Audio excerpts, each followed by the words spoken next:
शहजादे अकबर को जब अपने पिता के गंभीर रूप से घायल होने की खबर मिली, तब उसकी उम्र 13 साल कुछ महीने थी। हुमायूं की असमय मौत ने एकाएक उसके हालात बदल दिए थे। वो शहजादा से बादशाह होने वाला था। उसकी ताजपोशी का दिन मुकर्रर हो गया था, लेकिन उसके दिल में एक सवाल था जो उसने बैराम खान से पूछ ही लिया। खान पापा, मेरी ताजपोशी की तैयारी कलानौर में क्यों हो रही है? हम दिल्ली की तरफ क्यों कूच नहीं करते? बैराम खान ने अकबर के सवाल का जवाब देने से पहले बड़े प्यार से उसके सिर पर हाथ फेरा, एक गहरी सांस ली और फिर बोला, शहंशाह, जहां बानी जन्नत आशियानी नासरुद्दीन मोहम्मद हुमायूं 6 महीने पहले ही सिलसिला ए गुरकानिया को दिल्ली आगरा में दोबारा कायम करने में कामयाब हुए थे। हमें यह समझना होगा कि अभी हिंदुस्तान और दूसरे इलाके में हमारी पकड़ अभी बहुत कमजोर है। ये कहते हुए बैराम खान वहीं जमीन पर बैठ गया और उंगलियों से वहां का एक नक्शा खींचने लगा।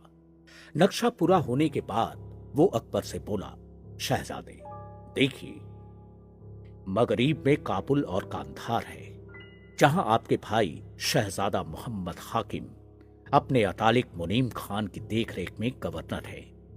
ऐसा आपके वालिद शहंशाह हुमायूं के हुक्म पर ही हुआ था।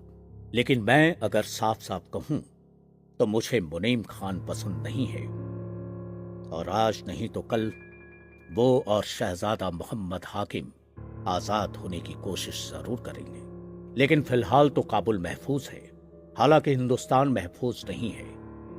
यही सच था। जिस वक्त बादशाह हुमायूं की मौत हुई, मुगल सल्तनत कुछ शहरों और फौजी कैंपों तक ही सीमित थी। ये स्थिति किसी भी लिहाज से अकबर के लिए सुरक्षित नहीं थी। पंजाब में मुगल सेना ने सिकंदर सुर को हराया जरूर था, लेकिन सिकंदर सुर अब भी सक्रिय था।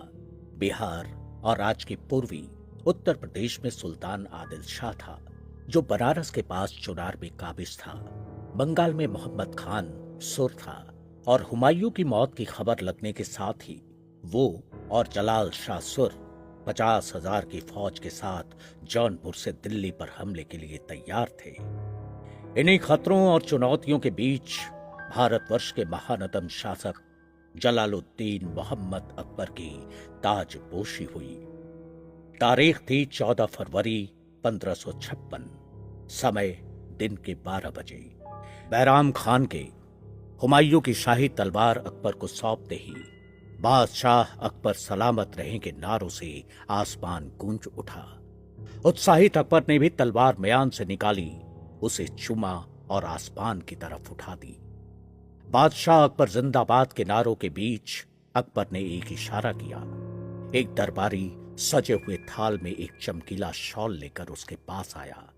अकबर ने शाल उठाते हुए बैराम खान को अपने पास बुलाया। बैराम खान अकबर के पास आकर घुटनों के बल बैठ गया।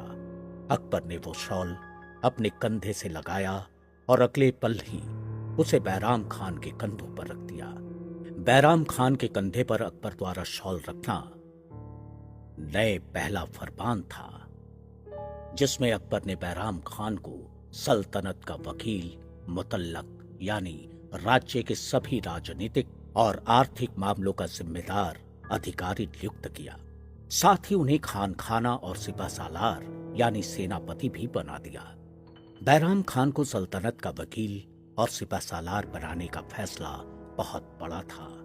अब तक हुमायूं और अकबर के लिए बैराम खान की स्वामी भक्ति पर कोई भी सवाल नहीं उठा सका था। हुमायूं के सबसे मुश्किल समय में भी बैराम खान चट्टान की तरह खड़ा रहा था। अकबर के शासनकाल का भी ये सबसे मुश्किल दौर था। इस मुश्किल दौर में अकबर और उससे ज्यादा भी बैराम खान के लिए परीक्षा की घड़ी बहुत जल्द आ गई। अकबर अपनी ताजपोशी के बाद भी दिल्ली नहीं गया था। बैराम खान ने तारती बेग नाम के मुगल सेनापति को दिल्ली का गवर्नर बनाकर भेजा और खुद पंजाब में अपनी स्थिति को मजबूत करने के लिए जालंधर में रुक गया। उन्हीं दिनों बिहार और उत्तर प्रदेश में राज कर रहे आदिल शाह के हिंदू सेनापति हेमचंद्र उर्फ हेमू ने दिल्ली का रुख किया। उस दौर में मशहूर था कि हेमू ने हाथ नाथ सीखा ही नहीं था। हेमू के बारे में तब तरह तरह की कहानियां फैली हुई थी। ये मशहूर था कि हेमू से बड़ा चतुर रणनीतिकार उस वक्त भारत में कोई और नहीं था। उसका परिवार रेवाड़ी यानी आज के हरियाणा के रेवाड़ी जिले का रहने वाला था। ये कहा जाता है कि अपने जीवन के आरंभ में वो रेवाड़ी में हाक लगाकर नमक या शोरा बेचा करता था। फिर वो एक सैनिक बना और बाद में अपने समय का एक महान योद्धा। हेमू के बारे में कहा जाता था कि उसने अपने जीवन में कुल 22 युद्ध लड़े थे और सभी युद्ध जीते हैं, और अब वो अपने जीवन के 23वें युद्ध की तैयारी में लगा था। 7 अक्टूबर 1556 को हेमू ने ग्वालियर से आगरा होते हुए दिल्ली पर हमला कर दिया। हेमू की सेना ने मुगल सेना की दुर्गति कर दी। मुगल गवर्नर तारती बेग घबरा गया। वो जैसे तैसे भाग खड़ा हुआ। हेमू ने दिल्ली में लूटपाट की और खुद सिंहासन पर बैठा। कई इतिहासकार कहते हैं उसने खुद को राजा हेमचंद्र विक्रमादित्य की पदवी दी और इसी वजह से वो उसे दिल्ली का आखिरी हिंदू राजा भी मानते हैं। कहा जाता है कि हेमू की इस ताजपोशी से घबराकर बैराम खान ने फिर से उसे ललकारा। एक बार फिर हेमू और उसके साथियों ने बैराम खान के नेतृत्व वाली मुगल सेना को पूरी तरह से रौंदना शुरू कर दिया।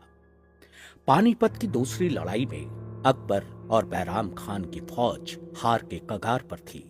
अपने प्रिय हाथी हवाई पर सवार हेमचंद्र विक्रमादित्य अपनी फौज का नेतृत्व आगे बढ़कर कर रहा था।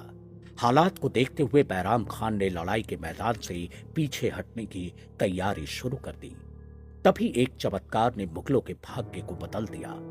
हुआ यूं कि एक तीर न जाने कहां से आकर हेमचंद्र की दाहिनी आंख में घुस गया। आईने अकबरी के लेखक अबुल फजल ने कहा है कि वो तीर नहीं था, खुदा से हेमू को मिली सजा थी। आंख में तीर लगने से हेमचंद्र बेहोश हो गया। हेमचंद्र को बेहोश देखकर उसकी फौज घबरा गई। हेमचंद्र के हाथी हवाई के महावत ने हेमचंद्र को लड़ाई के मैदान से बाहर ले जाने की कोशिश की,